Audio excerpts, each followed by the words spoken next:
У нас отключили отопление.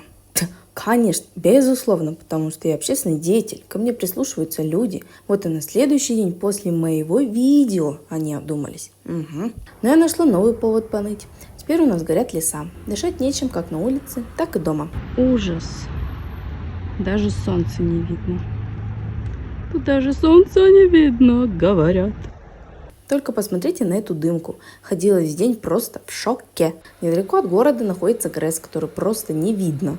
Горит что-то в районе Золотинки. Теперь мы ждем дождь.